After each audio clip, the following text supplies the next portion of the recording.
So you can turn to the book of Malachi. It's the last book in the Old Testament, right before you get Matthew. You get Malachi.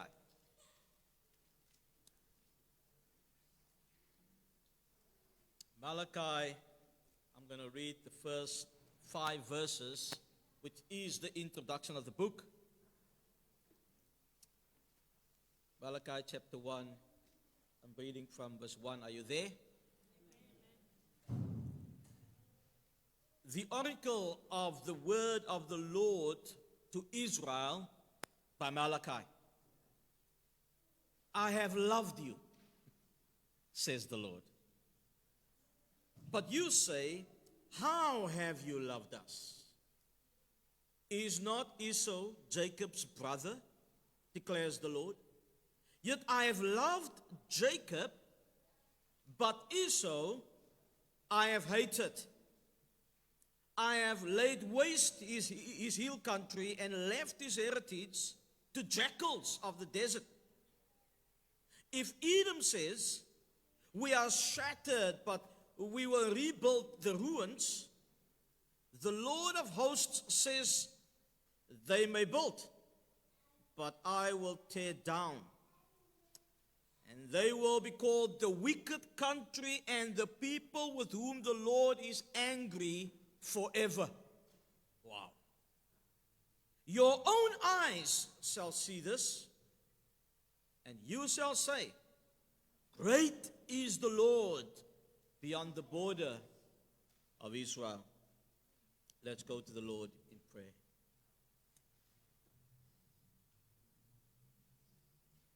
Father, we are thankful for your grace.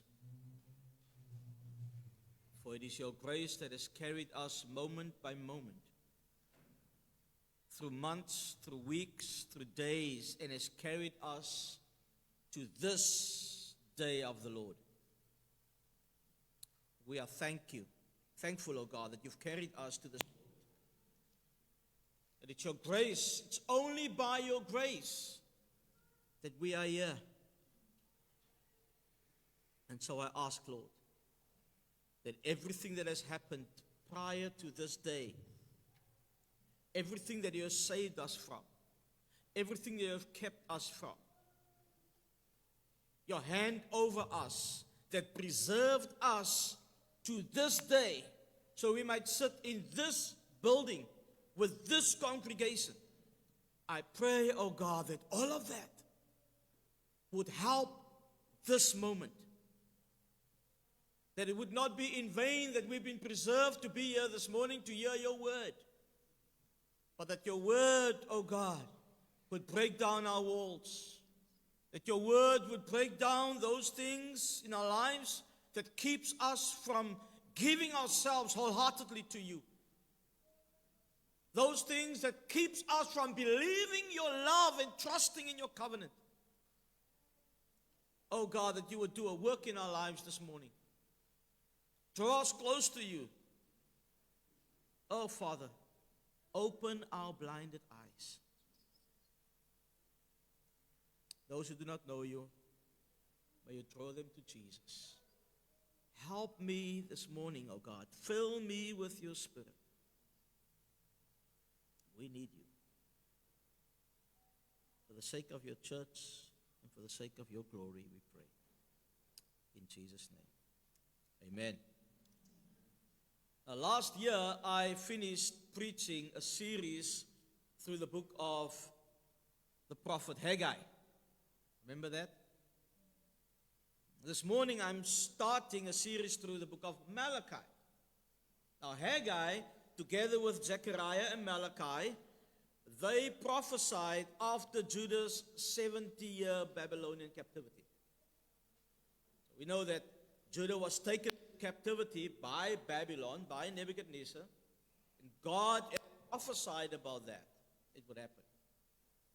For 70 years. God warned Judah that they must stop with the idolatry. They need to turn away from their evil ways and stop making God angry with their sin And God have persistently throughout the years, He's called them to repentance. We read in Jeremiah 25 verse 6, God's word to them is, do not go after other gods to serve and worship them or provoke me to anger with the works of your hands. They continued in their rebellion. They continued in it, regardless of what God was saying through His prophets. And so in Jeremiah 25 verse 11, we read, this whole land shall become a ruin and a waste, and these nations shall serve the king of Babylon 70 years. 70 years.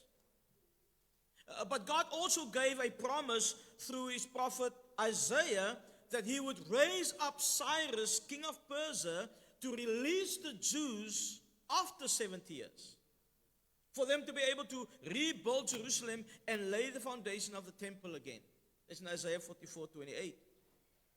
That's just the nature of God. That's how God works with His people. He brings judgment, but not to totally destroy them. And He brings hope to bring them back to Him. All of it happened exactly as God determined, exactly as He's prophesied. All of it happened just as God said it would. Why? Because God is faithful to His promises, and nothing can stop Him from doing what He said He would do. He's God.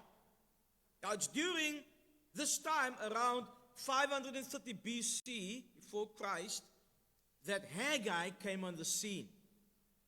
And during that time, the 70 years are almost done. It's finished. And so 50,000 Jews returned to Jerusalem to start the work of rebuilding the temple. They laid the foundation of the temple, and they started building the house of the Lord. And through much opposition and challenges, they rebuilt Jerusalem. Now, God's word through the prophet Malachi comes almost 100 years after Haggai. This is 100 years after Haggai. Okay? So by this time, God's people have been back in Jerusalem for almost a century. They were still under Persian rule, but they could function as an independent nation now. They were no longer slaves. They were free to live out their religious beliefs and their customs. There was religious liberty under Persian rule. So by the time Malachi comes on the scene, the temple has been completed. The priests are back doing the sacrifices on the altar of God again. The walls of Jerusalem has been rebuilt. Life amongst God's people could be better, but it's relatively peaceful. It's a far cry from being slaves back in Babylon. Their life is much better now.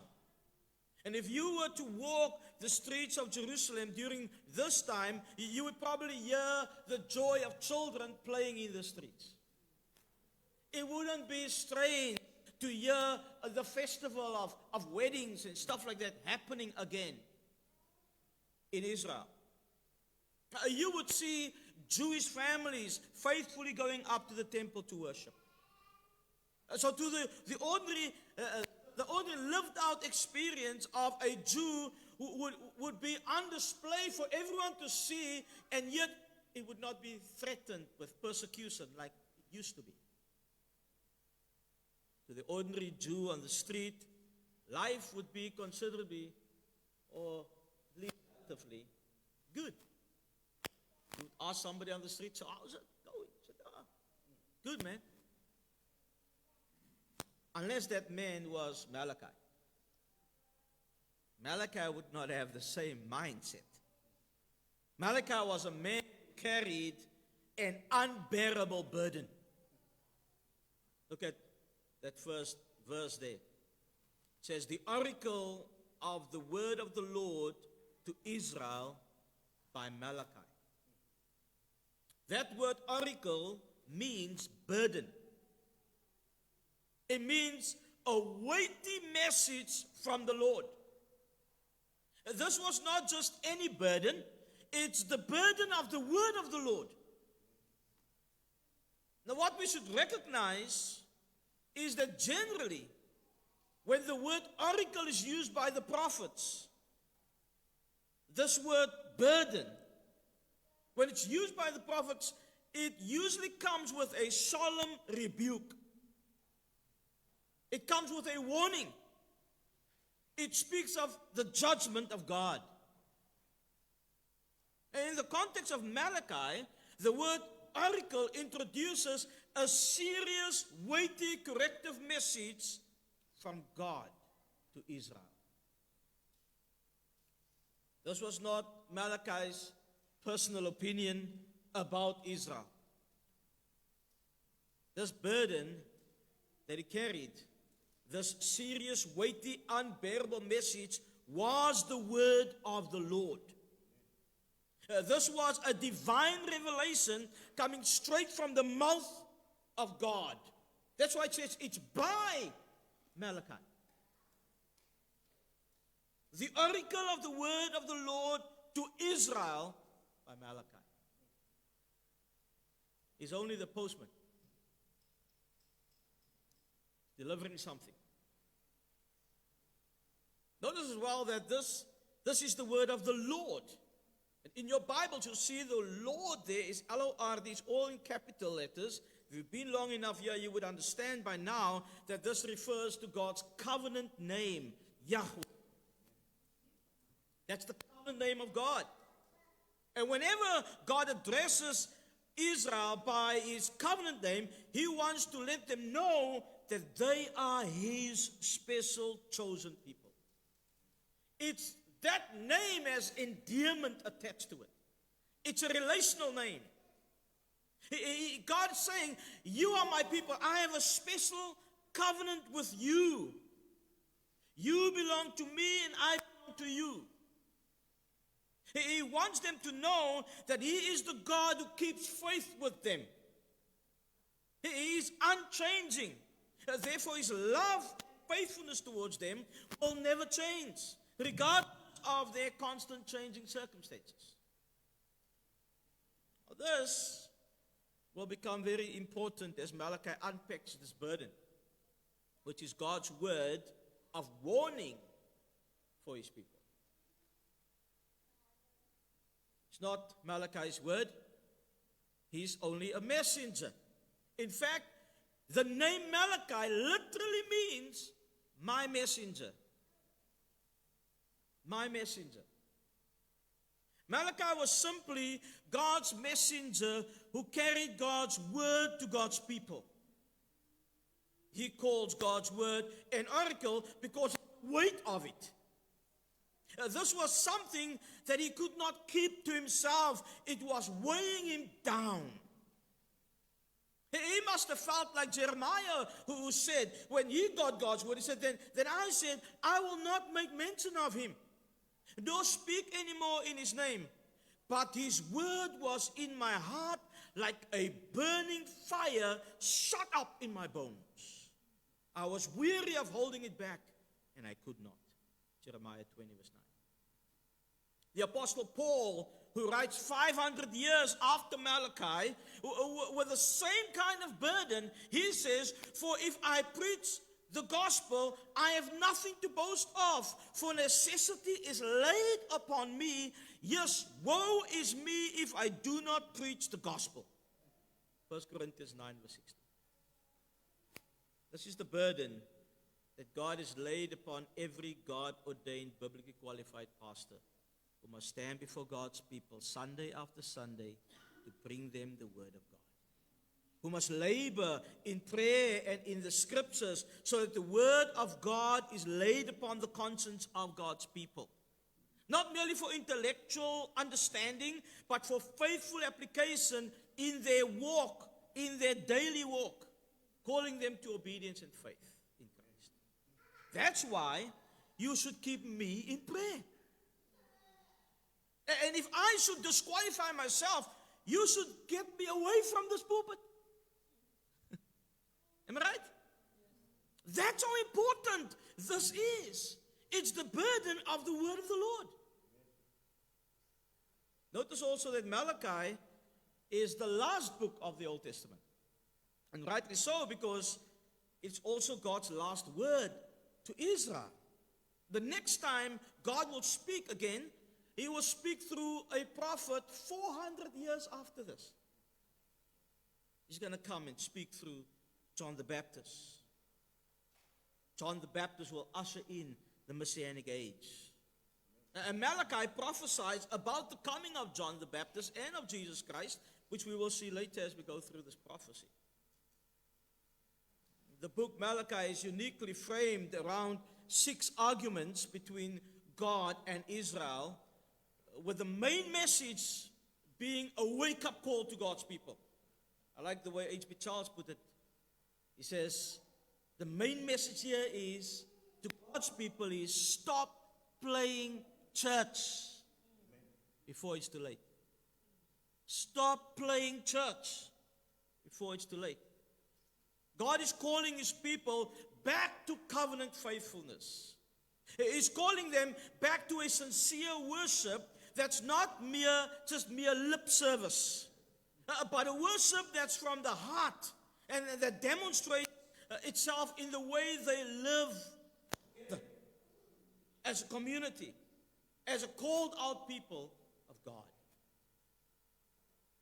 Malachi starts unloading this burden by laying the solid foundation on which everything else he will say rests upon.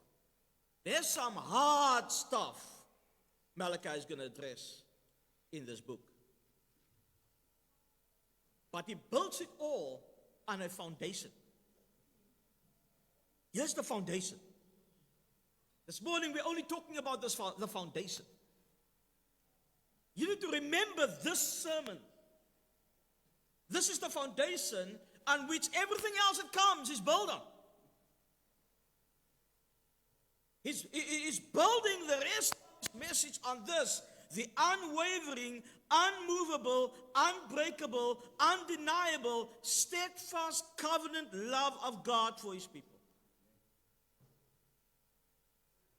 I have 3 observations I want us to consider at the opening of this article. 3 points. God's unwavering love to Israel, Israel's sinful blindness to God's love, God's covenant love for His people that brings light. Let's look at that first point, God's unwavering love to Israel. Look at how God starts it. In verse 2, I have loved you, says the Lord. That should make you smile. I have loved you. From the outset, Malachi started his letter by calling it an oracle, which would have already prepared his readers or his listeners for a rebuke for wrongdoing. When they heard it's an oracle, they said, Instead, it starts with God declaring His steadfast love for His people. It's not a general love for all people. This is God's special covenant love for Israel in particular. It says, I have loved you, says the Lord.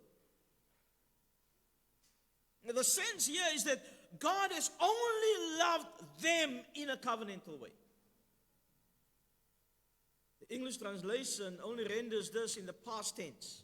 But in the original Hebrew, the sense of the verse is God saying, I have loved you, I do love you, I will love you. It's a continuous tense. It's a continual love that He has. This would have reminded them of God's words in Deuteronomy 7. Can you turn there, please? Deuteronomy 7.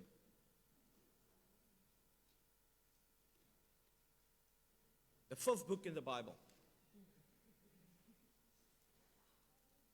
Deuteronomy 7. I'm reading verse 7 and 8. In hearing these words, I have loved you, it should have taken them back to what He said in Deuteronomy, the restatement of the law. It was not because you were more in number, God says, than any other people that the Lord set His love on you and chose you. For you were the fewest of all peoples. But it is because the Lord loves you and is keeping the oath that he swore to your fathers. God did not love them because they were better than the other nations. He did not love them because they did something right. He did not love them because they did something to win him over to them. There was nothing they could have done to earn or to deserve his love.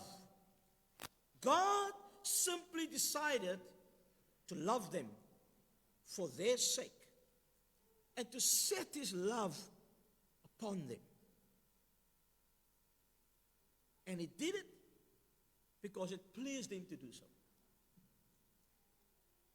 He just decided to choose them.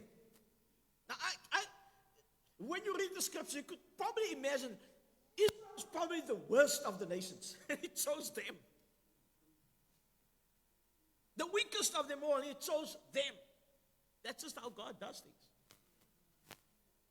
He always takes the runt of the litter.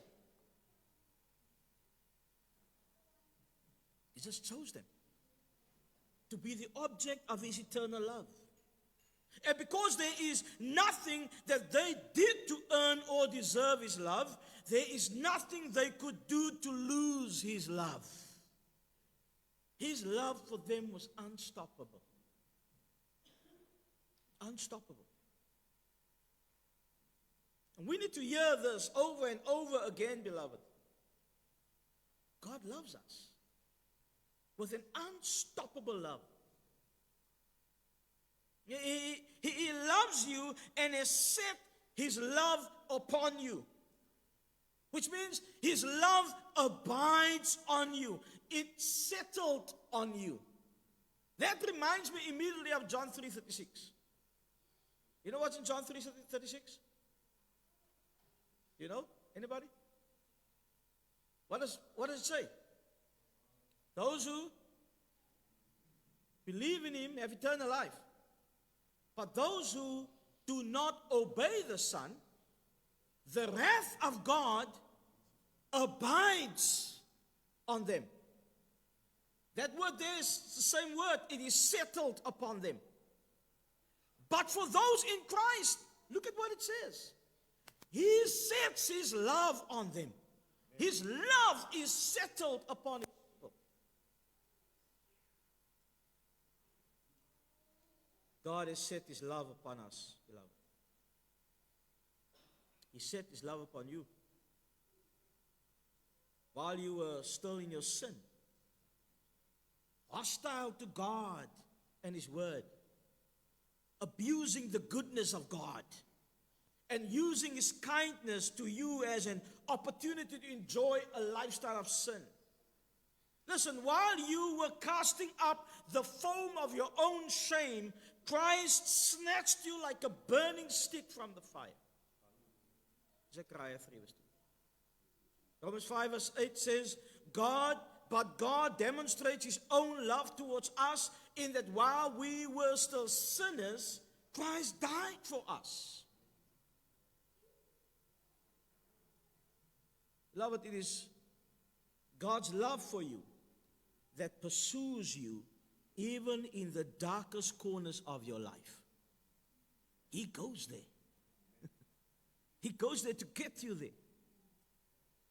His love chases after you even when the feeling is not mutual. You know what's that like, no? When you love somebody but the feeling is not mutual? Do you know that? God still goes. It is his love for you that brings his discipline upon your life.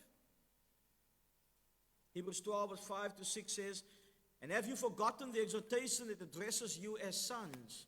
My son, do not regard lightly the discipline of the Lord, nor be weary when reproved by him, for the Lord disciplines the one he loves and chastises every son whom he receives. You've been received, you are when the whoop lands, know that it's the love of the Lord. Hallelujah. God's love is real. The love of God is not some abstract feeling towards people, all in the head, all in the mind, some pie in the sky kind of thing. It's a bold manifestation of unmerited kindness and affection that can be seen in the way he deals with his people, as opposed to the way he deals with the world. Which brings me to my second observation. Israel's sinful blindness to God's love. Verse 2 still. I have loved you, says the Lord, but you say, how have you loved us?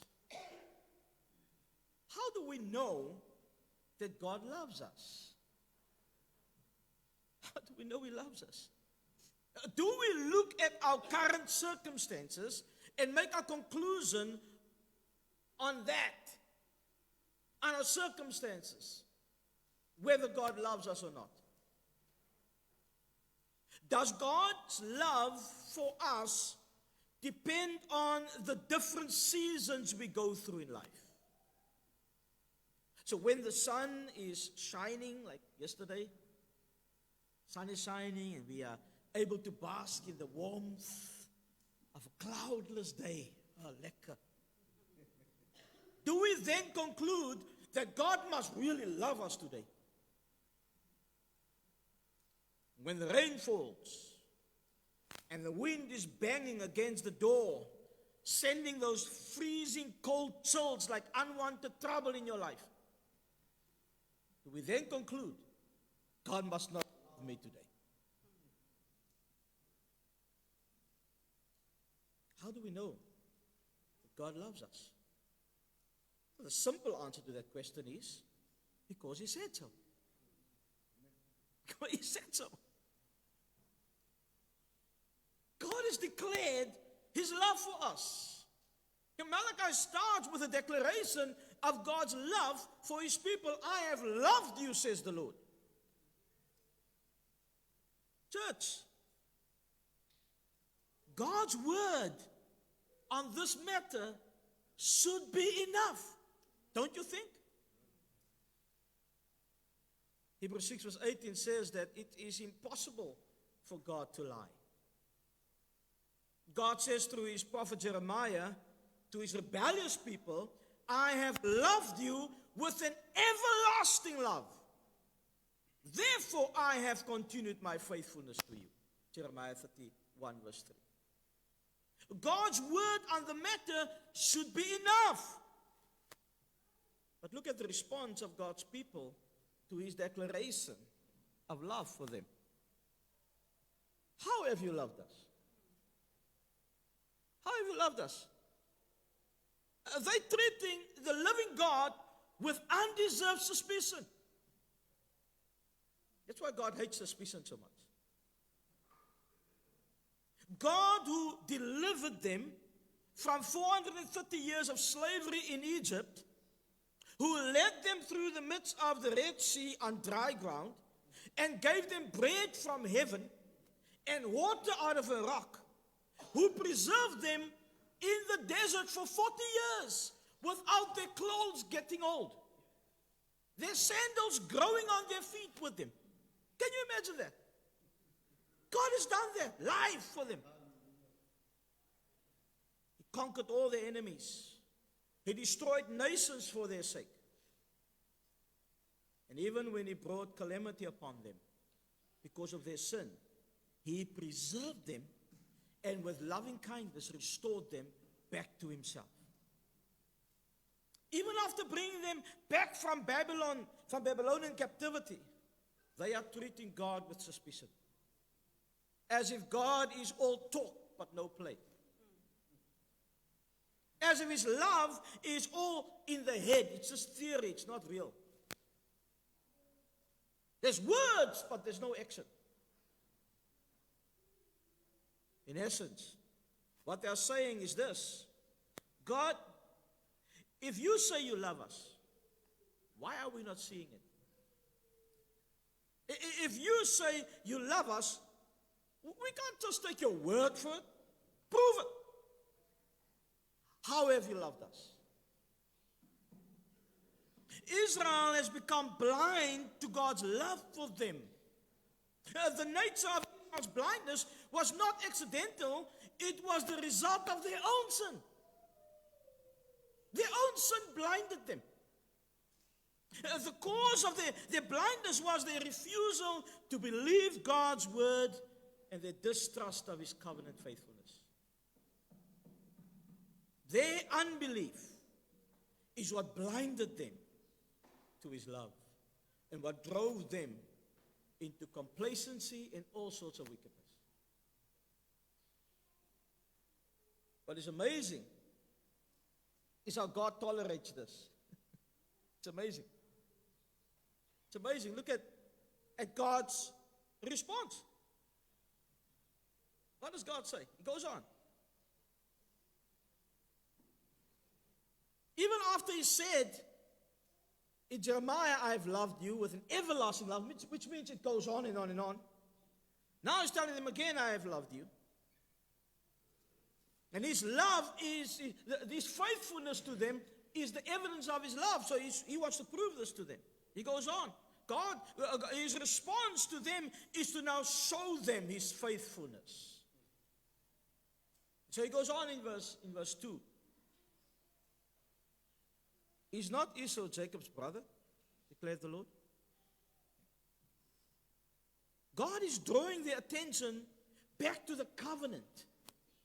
The covenant he made with their father Jacob before he was even born. Go to Genesis 25. Genesis 25. It's the account of the birth of Esau and Jacob. While Rebekah was pregnant, she asked the Lord, why is this children in my womb struggling? Like there's a war happening in my womb. Like these two kids are having a fight inside of me. The Lord said to her in verse 3, Genesis 25, 2 nations are in your womb, and 2 peoples from within you shall be divided. The one shall be stronger than the other. The older shall serve the younger. Now this is a reversal of the Jewish custom. The firstborn, who is the older, would rank above the younger. He would be the one that gets the inheritance. He's the firstborn. He's got the birthright of the father. The younger is supposed to serve the older. But God says that he chose Jacob to be the one who would rule over Esau, over the older one. God chose Jacob, the weaker one, the weaker brother, the brother in the kitchen, the brother that's not willing to go out and catch the meat. He chose this one to be the one through whom he would fulfill his purposes. God chose Jacob to be the one he would set his electing love upon. This means God would preserve Jacob in a way that he would not preserve Esau. There's going to be a difference between the two. It had nothing to do with the fact that Esau was hairy and Jacob had a smooth skin. Esau was loved by Isaac. Jacob was a mommy's boy. It had nothing to do with that. Esau was a hunter. Jacob was a chef. Listen, they were very different, but both of them were sinners. Both were sinners. Both were conceived in sin and brought forth in iniquity. Both of them. They were twins. They both laid in the same womb. They had the same parents. Both can claim Abraham as their ancestor. But before they were born, God chose Jacob, whose name would be changed later onwards to Israel. To this nation he's talking about. The Holy Spirit make it even clearer through the pen of the Apostle Paul in Romans chapter 9, verse 11 and 12. It says, though they were not yet born, speaking about Esau and Jacob, and had done nothing, either good or bad, in order that God's purpose of election might continue, not because of works, but because of him who calls. She was told, the mother, Rebecca, was told, the old will serve the younger. This should make it clear that God's love for his people is free. It's sovereign. It's without distinction. It's without human decision. It cannot be worked for or demanded. Like Paul said, it's not because of works, but because of him who calls. God is saying to them, you want to know how I loved you, how I've loved you? Look at Esau. Look at the Edomites. The Edomites are the descendants of Esau. Is not Esau Jacob's brother? Are you guys not the same?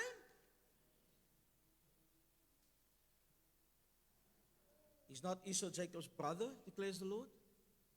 You guys are the same. Yet I have loved Jacob, but Esau I have hated. I know. This is probably one of the most frowned upon verses in the scriptures.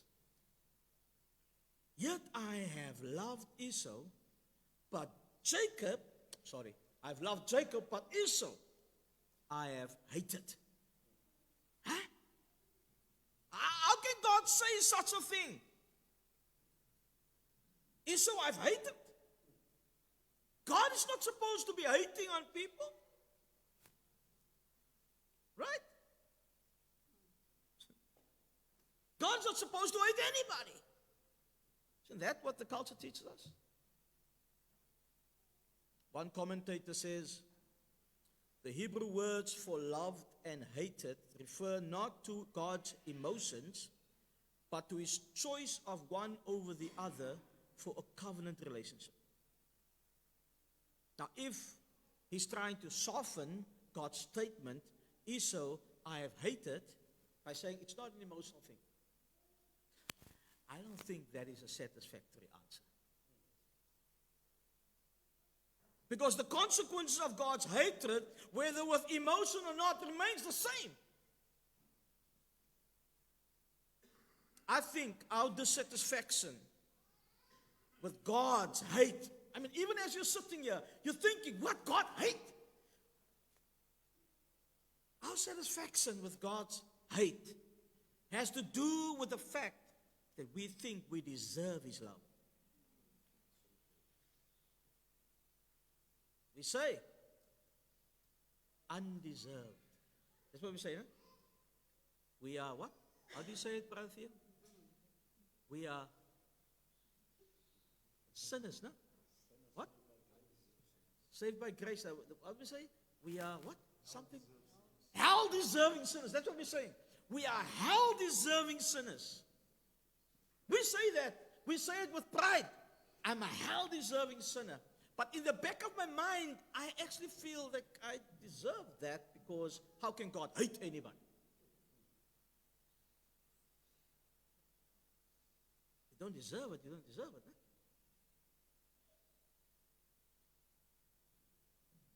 If we were to understand the severity and utter wickedness of sin, we would be more outraged that God would love Jacob, or any sinner for that matter. You hear that? Esau I have hated is probably the most just or fair statement concerning God's attitude toward a sinner. me say it again. Esau. It's God saying it. Don't be mad at me. Don't say Pastor Myra says this. No. It's the word of the Lord. That's why you've got your Bibles open. Am I right? Yes. Esau. God says this. Esau I have hated. And I'm saying, that statement, Esau I have hated, is probably the most just and the most fair statement concerning God's attitude towards a sinner. We should look at that and say, yeah, it makes sense for God to respond that way. Hitler killed 6 million Jews. And when he died, everyone rejoiced. And when you look at that rejoicing, you stand and say, yep, it makes sense that people would respond that way. Am I right? Somebody brutally murdered your friend and got away with it. And years after that, years after his death, the culprit is finally caught and imprisoned. He receives justice. And you rejoice. And everyone who knows you will say, yeah, it makes sense that he will rejoice over that. It makes sense that he will respond that way, isn't it? Esau and Jacob both deserve justice. They were both hell-deserving sinners, both deserve God's hatred, and when someone gets what they don't deserve, that should be outrageous. Am I right? Esau got what he deserved, not Jacob. We are more smiling about Jacob, whom God loved. That should be the outrage. But God decided that he would love a sinner. He knew what it would cost him. Loving the sinner cost the guilty sinner nothing, but cost God everything. Just look at the cross. Look at the cross. So God, loving Jacob and hating Esau, has nothing to do with fairness. Nothing to do with fairness. The outrage is that Jesus had to suffer the hatred of God in order for Jacob to be loved. That's where the outrage should be. Jesus is the Lamb slain from the foundation of the world. Revelation 13 verse 8 says. Jesus said, before Abram was, I am. In John 58. Which implies that before Jacob was loved, Christ already fit the bill of the hatred that should have fallen on Jacob. He already took it.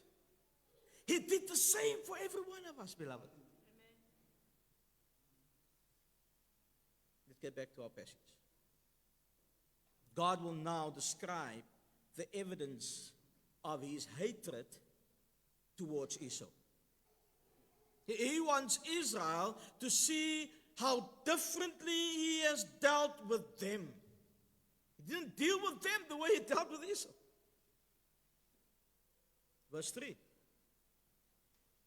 Look at that. It says, I have laid waste his hill country and left his heritage to jackals of the desert. Esau had no heritage. He has nothing to pass on to the future generations. In fact, whatever heritage he thought he had, whatever heritage he claims, has no value. It's meaningless. Jackals are getting it. That's the life of those outside of Christ. A life outside of Christ has no meaning. That life outside of Christ will one day be like dry wood thrown into the oven. Christ gives you meaning. Look at verse 4. These are hard words for those who are the descendants of Esau. For the Edomites. Come to think of it, the Edomites don't exist anymore. You know that? There's no Edomites. That nation has been wiped out. But Israel is still here. God's true to his promises. If Edom says, verse 4, we are shattered, but we will rebuild the ruins. Bring it on, God. Doesn't matter what you do to us. We will not stay down. We will rise up again and rebuild the ruins. The Lord of hosts says, they may build, but I will tear down.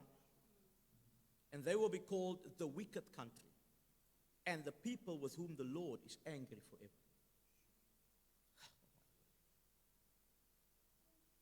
God is pointing Israel to Edom as a contrast. You want to know, Israel, how I loved you? Look at how I've dealt with Edom, with Esau. And look at how I've preserved you. Look at the Edomites, the descendants of Esau, and look at the descendants of Jacob, Israel, you. And look how I've preserved you. The difference is not that you are more worthy. The difference is my covenant love for you. Remember, Israel went into idolatry, just like the Edomites. They rebelled against God, just like the Edomites.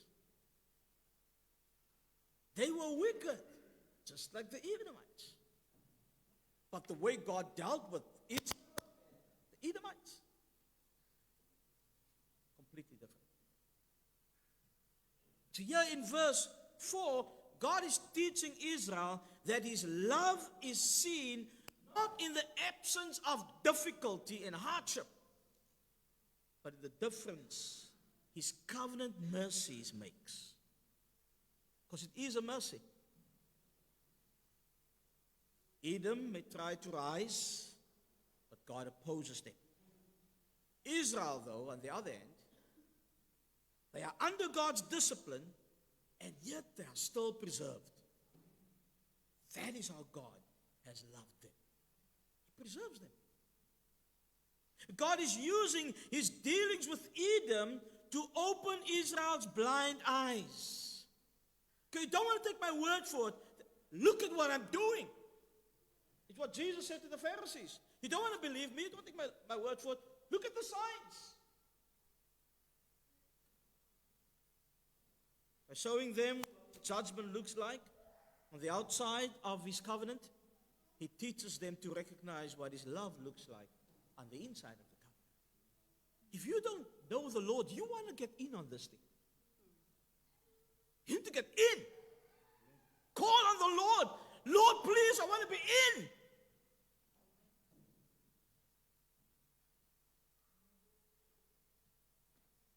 You just look at the world, beloved.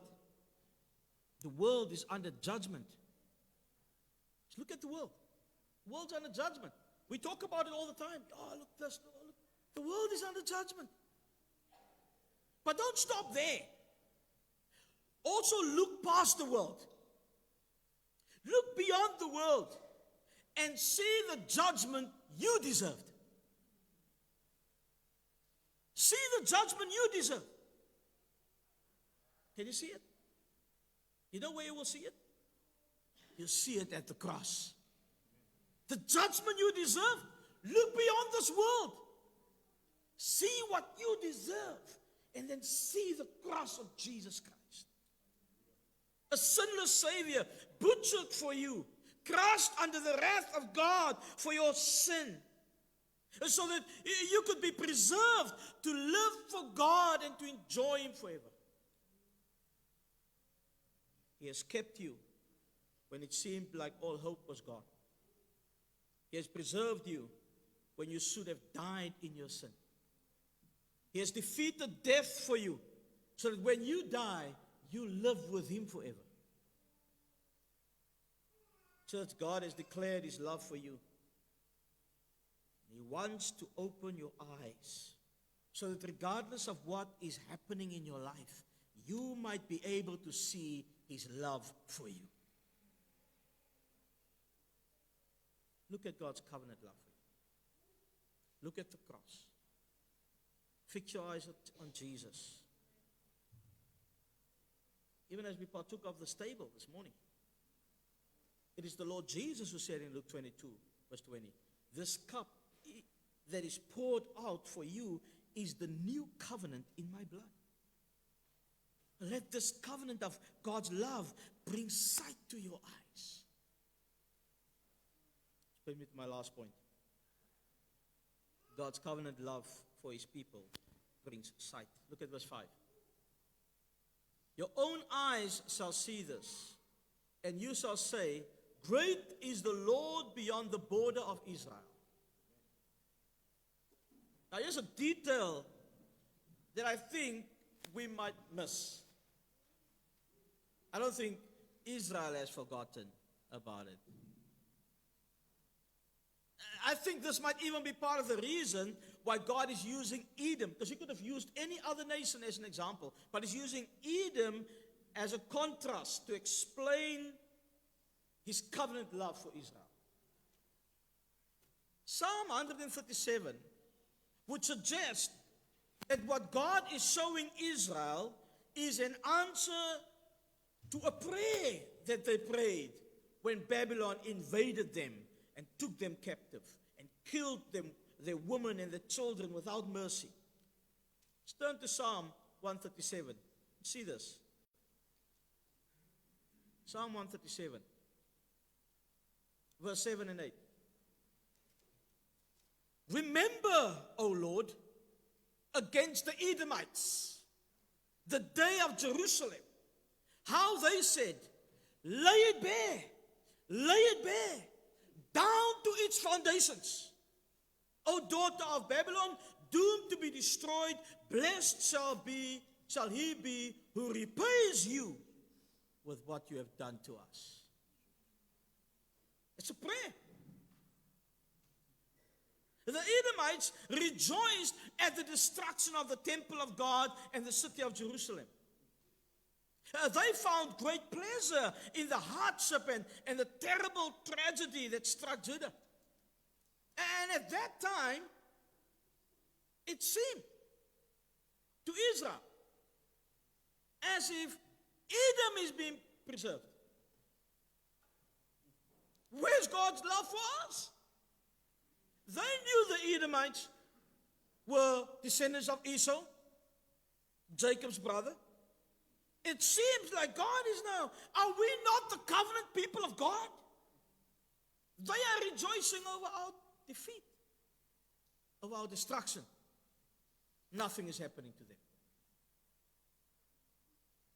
But they were not the covenant people of God. It would make sense then that God would say of them, in light of this information, they may build, but I will tear down. They will be called the wicked country, and the people with whom the Lord is angry forever. Why? They rejoiced when God's temple was torn down. They rejoiced as Jerusalem was being destroyed and God's people killed and enslaved. Now God is promising his people that their own eyes shall see God's judgment on the wicked. They will see with their own eyes the fruitless attempts of the Edomites to rebuild their land, while Israel returns to Jerusalem and rebuilds the temple and the walls of Jerusalem. You're going to see it. They will see with their own eyes the favor of the Lord as he removes their enemies from before them. Like you think of Psalm 23, no? You prepare a table before me in the presence of my enemies. Hallelujah. Let me conclude. going to be a long conclusion. Malachi begins with a people who are blind to the love of God. But it ends with a promise that their eyes will be opened. Your own eyes shall see this. And you shall say, great is the Lord beyond the border of Israel. That is it's the great purpose of God's covenant love. Not merely that his people would be comforted by it, but that they would see his greatness and confess his glory. Great is he. God was teaching Israel that his name, his rule, and his glory are not just confined to one nation, to one land, to one people. He is not a tribal God. He is the Lord of hosts. And his greatness reaches beyond the border of Israel. And church, what God was declaring here in seed form blooms fully in the gospel of Jesus Christ. Through Christ, the covenant mercy of God overflows the old borders of Israel. Through Christ, the promise made to Abram that all the families of the earth shall be blessed comes into full view. Through Christ, God gathers worshippers not only from Israel, but from every tribe, every language, every people, every nation. That is why Jesus, after his death and resurrection, says to his church, go therefore, make disciples of all nations. The Great Commission is the New Testament expression of this very truth in verse 5. Great is the Lord beyond the border of Israel. What Malachi declared then, Christ has commissioned us to do. Therefore, we must never live as though the glory of God is meant to stay within these walls, within our homes, within our own little familiar circles. If the Lord is great beyond the border of Israel, then the gospel must go beyond the border of our comfort. It must go beyond the border of our preferences. It must go beyond the border of our city. It must go beyond the border of our nation. It must go over the street. The greatness of God compels the mission of God for every local church. Amen? And this must shape the way we think about our own salvation. God did not open our blind eyes merely so that we might enjoy his love privately. He opened our eyes so that we might behold his glory, treasure his Son, and bear witness to his name in all the world. Saved people are sent people. Did you get that? Saved people are sent people. Those who have seen something of the greatness of the Lord cannot remain silent. We say with the psalmist in Psalm 96 verse 3, declare his glory among the nations, his marvelous works among all the peoples. It's a declaration that comes from a people whose eyes has been opened to the glory of God. So now, as I'm coming to a close, let this be the takeaway from Malachi's opening article this morning. God's covenant love opens blind eyes.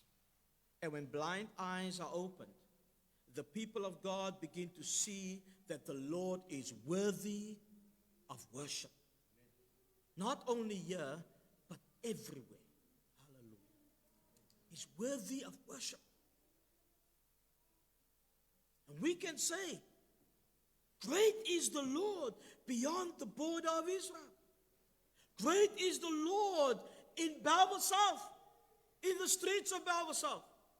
Great is the Lord in Africa and among all the nations of the world. Great is the Lord wherever Christ is preached, wherever sinners repent, and wherever true worship rises to his name. Beloved, believe his love. Rest in his covenant mercy. Fix your eyes on Christ. Love one another with brotherly affection. Let your love be genuine, your repentance be real, your worship be true, and be transformed even as you hear the word of the Lord, the oracle of the word of the Lord this morning.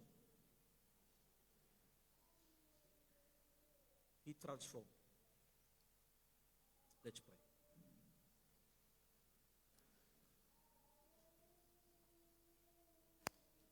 Father, thank you for your word. So that our hearts would be penetrated by it, pierced by it.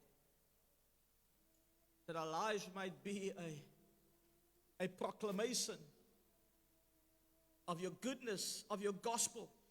A declaration of the greatness of our Lord.